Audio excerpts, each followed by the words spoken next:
Today I want to talk about differentiation, and I want to derive the various rules for differentiation from first principles. And let's first look at the definition of differentiation. If you want to differentiate a function fx, you denote that usually by f accent x or df dx. But what it really means is it's the limit of delta x towards 0 for x fx plus delta x minus fx divided by delta x. So this is really the definition of differentiation, and you can derive the various rules in differentiation from this definition. So let's start with the chain rule. The chain rule is when you have a function f that depends on a function g, and g in turn depends on x.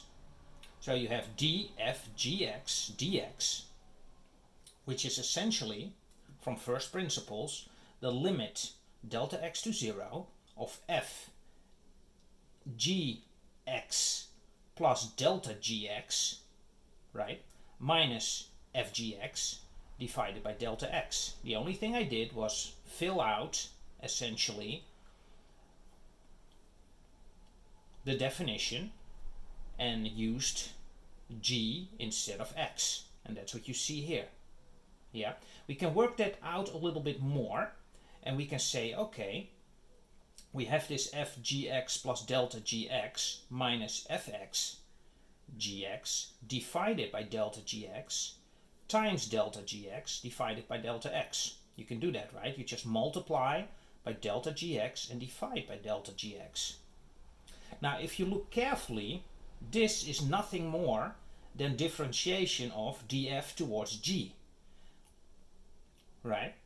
And we will see that later.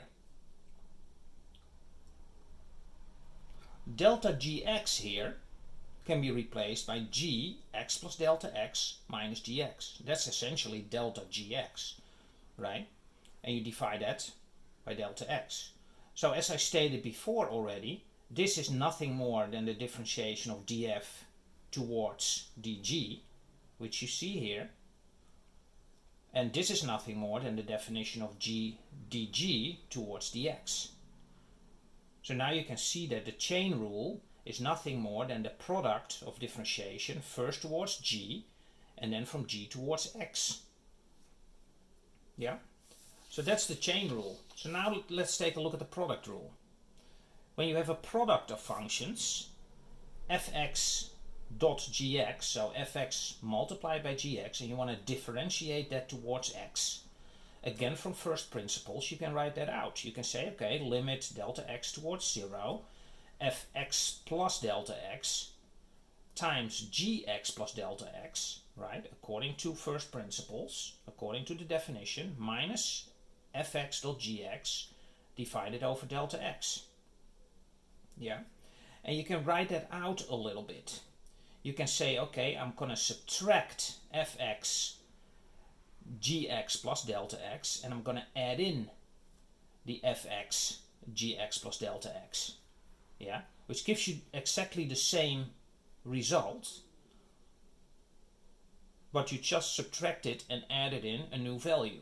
And these two values are still the same, right? You still have fx plus delta x times gx plus delta x, and you still have the minus fx dot gx, but you just subtracted an fx times gx plus delta x, and an fx, you added in an fx plus gx plus delta x.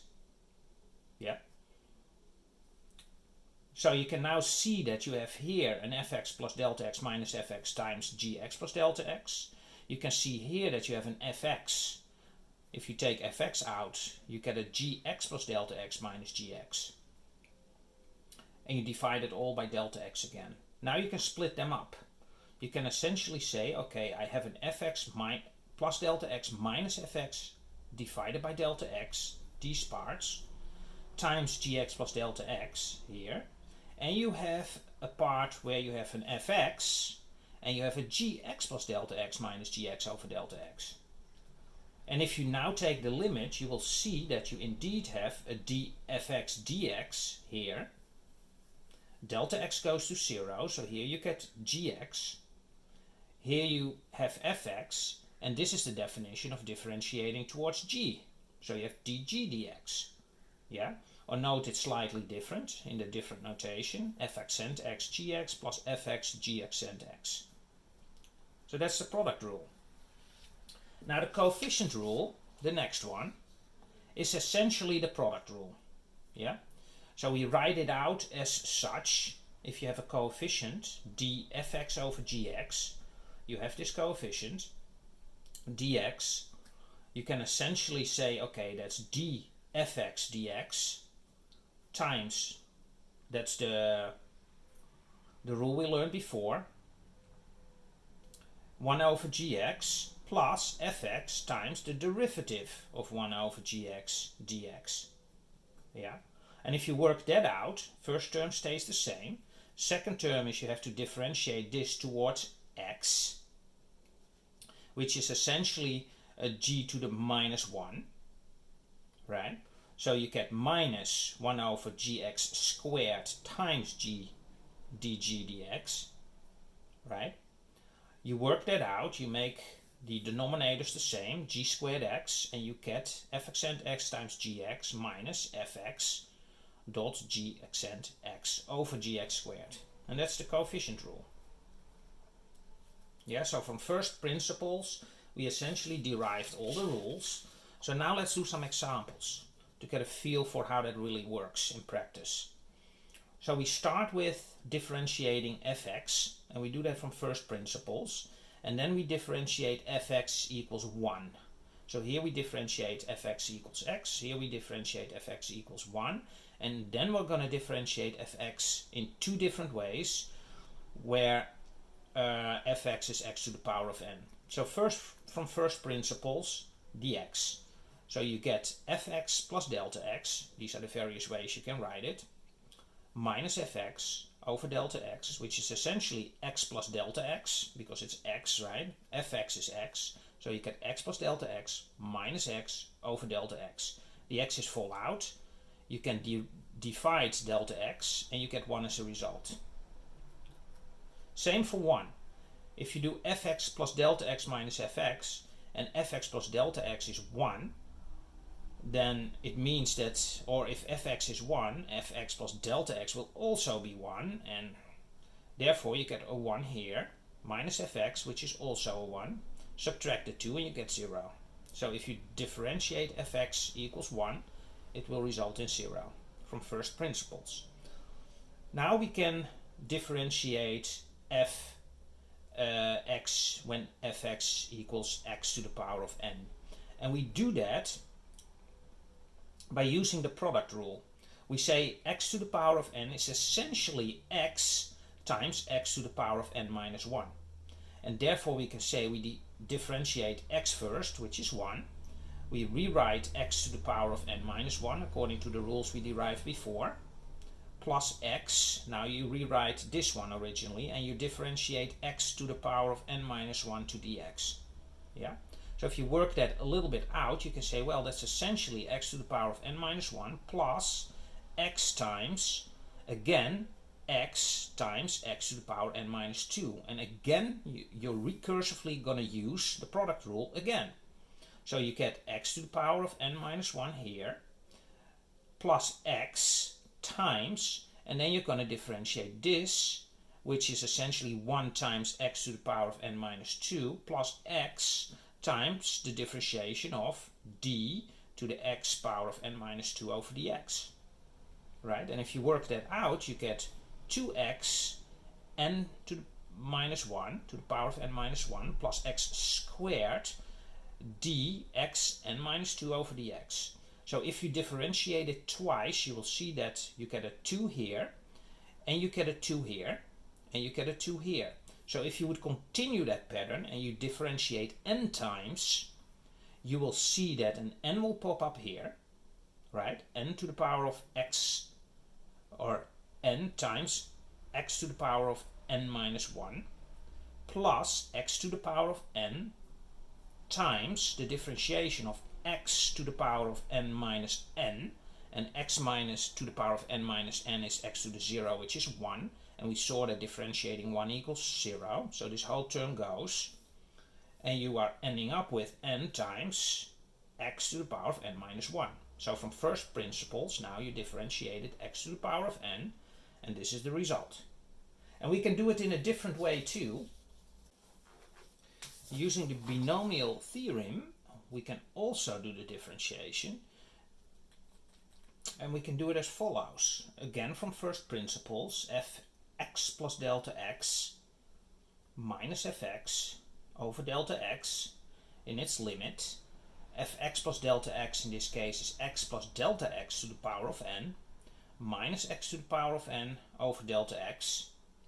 And we're going to use the binomial theorem here to rewrite this portion into a sum. Yeah, if you have x plus y to the power of n, you can write it as such: n over k times x to the power of n minus k y to the k, where n over k is defined as n factorial over n minus k factorial k factorial. So we're going to insert this formula where x is x and delta x here is y.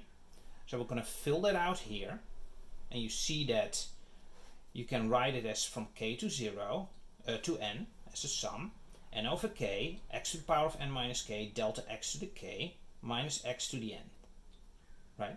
Let's write out the first term here, which is n over 0, if k equals 0, x to the power of n, minus x to the power of n here, plus the rest, right? Sum starting from k is 1 instead of k is 0, because the first term you wrote here.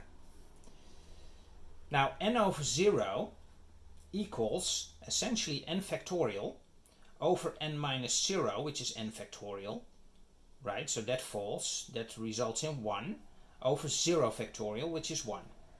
So you get a 1 here. So the x to the power of n minus x to the power of n disappears, and you'll end up with just this term. And that's what you see here. Yeah.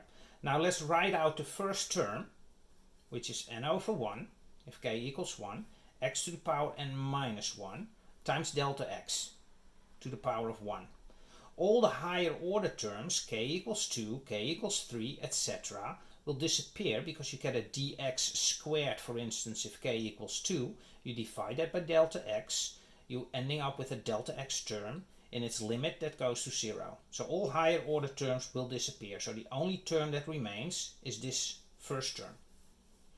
And if you work that out, it's n over 1, x to the power of n minus 1, delta x divided by delta x. So the limit itself is directly resolved. And we are ending up with this result, which you can write out over n factorial divided by n minus 1 factorial, according to the definition, times 1 factorial, which is, what this means is 1 times 2 times 3 times 4 all the way up to n. And here you have 1 times 2 times 3 times 4 all the way up to n minus 1. So the only thing that remains is n. So you're ending up with n times x to the power of n minus 1. And that's again the result of the differentiation. If you differentiate x to the power of n, you get n times x to the power of n minus 1. Just using first principles here. Okay? I feel this is a great place to stop. If you like this video, please subscribe and please like, and I'll see you in the next.